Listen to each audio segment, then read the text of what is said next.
Levi's had a tradition of handing down, repurposing, reusing, has really been rooted into our garments from the beginning. It began in the 19th century with blue-collar workers, miners, carpenters. They would patch them up and pass them on to the next person to wear. In our blue fireproof safe in the archives, you'll see that it was very common practice in the late 1800s to take your Levi's and repurpose them with the leg cut off so that they can be used to patch. The oldest pair of blue jeans in the world are called XX. They're a pair of Levi's that date to around 1879. And what's remarkable about them is that they've been worn by at least 3 different people. We know that because of the knee marks on the jean, an indication that from the very beginning, Levi's have been used and reused over and over again. In the late 1980s, Levi's had a television commercial about a car that is stranded at the side of a road in a desert, and a man stops to help a couple, and he creatively repurposes his 501s in order to tow the car to safety. That incident is based on something that actually happened in the 1930s. We have in the Levi's archives a pair of 501s that was used to tow a car, along with the letter that a very delighted customer wrote expressing his satisfaction that the 501s could be reused in such a useful way. Levi's products are so tough that they can be worn by a father, in this case, John Piazzole, a coal miner in the 1940s. He wore it for a time, but then his daughter in the 1960s saw it and asked her dad if she could start wearing it. Clem Johnston was the ultimate reuse and repurpose guy. He never threw anything away, including his Levi's, which he patched up and used repeatedly. He built his garage from surplus materials on his property, like metal box parts that became the roof, and railroad ties became the corner posts for the walls of his garage. But his resourcefulness wasn't just limited to metal. It included using scraps of Levi's denim around his workshop for everything from rags to making small gaskets or washers. He even took his Levi's denim and repaired his beloved straw hat. One recent discovery was made of Levi's dating to the late 1800s that were found as insulation in a home built in Heber City, Utah in the 1800s. Another discovery was made at Bodie State Historical Park, a gold mining ghost town in California, where Levi's were discovered being used as attic insulation in the town's miners' union hall.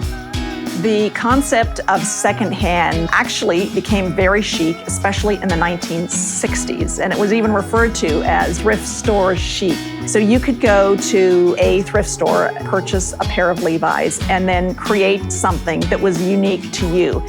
This pair of 1967 505 Levi's have been customized in the late 1960s. It was very popular to see young people cutting open the seams and adding a bit of fabric and making them big enough to fit over their boots. And eventually they made their way to a Goodwill thrift shop in Oregon. They were actually tossed into a Halloween pile to be used as costume, but they made their way to the Levi Strauss & Company archives. Anna Marie Sandecki reused 3 pairs of her worn jeans, including a pair of her mother's vintage Levi's, converting them into skirts. She added style by embroidering her initials onto the waistband and even glasses onto the back pockets so that women who, like herself, wore glasses could also feel cool. So both of my parents grew up in the San Francisco area and were definitely bit hippie. They had all sorts of cool Levi's pieces when I was growing up, and one of them was a trucker jacket that my mom had all through college and actually gave to me when I was in high school. And I actually showed up to my interview in this ratty old trucker jacket because I kind of felt like it was my good luck charm, but I feel like I can do anything when I'm wearing that trucker jacket. So when I was working as a denim buyer and I was constantly looking for, different vintage samples, my mom told me about this pair of jeans that belonged to my grandfather, probably in the 40s and into the 50s. And when she was growing up and she wore them, and so now I have them. It blows my mind to think about all the different places and experiences these jeans have been through. It's like my grandfather was a mathematician at IBM in the 50s. And my mom studied fashion design in New York in the 80s. And now like I'm a photographer in LA in 2020. It's like these jeans have seen a lot of life. So here's my dad's 1970s. I mean, he got these, when they looked new. Wouldn't harm them. These things are built to last forever. A lot of it is the aesthetics of it. There is just, there's a thing, and it's probably different for everyone. There's a sense of nostalgia. There was this Levi pants that was given to me by my father. After a month, the pants have seen better days. So why not give it a shot for a second time?